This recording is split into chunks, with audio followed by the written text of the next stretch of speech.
ব্যবসায়ীদেরকে দ্রুত সময় আটকের দাবি জানাচ্ছি। আপনারা দেখেছেন যে অবৈধ সরকারের সময় বাংলাদেশে যে নির্বিচারে গুম হয়েছে, সেই গুমের বিচার হতে হবে।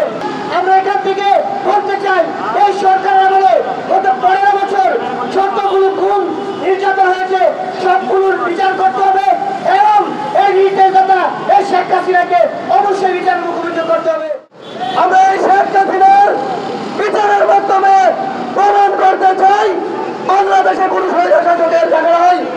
বাংলাদেশে কোন স্বৈর শাসক যদি জন্ম হয় এরকম ফাঁসি হবে, তাদের রাজনৈতিক দল নিষিদ্ধ হবে, এরকম একটা আইন, এরকম একটা বিধান আমি বাংলাদেশে চাই।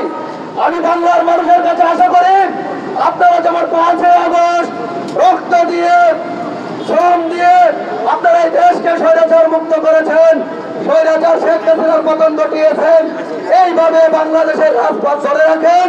এই শেখ হাসিনার বিচার হওয়ার আগ পর্যন্ত আপনারা রাজপথে থাকেন। এই আওয়ামী লীগ যতই বলি আমরা স্বাধীনতা যুদ্ধে ওদের অবদান ছিল, কিন্তু তাদের অবদান 53 বছর শেষ করে দিয়েছে।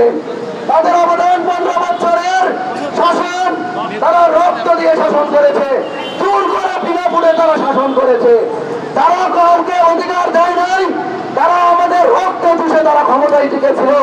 আমি চাই এরকম স্বৈরশাসক যাতে বাংলাদেশে পুনরায় না আসে, এই স্বৈরশাসকদের বিদায় করতে হবে এবং জনতার সম্মুখে তাদের বিচার হতে হবে।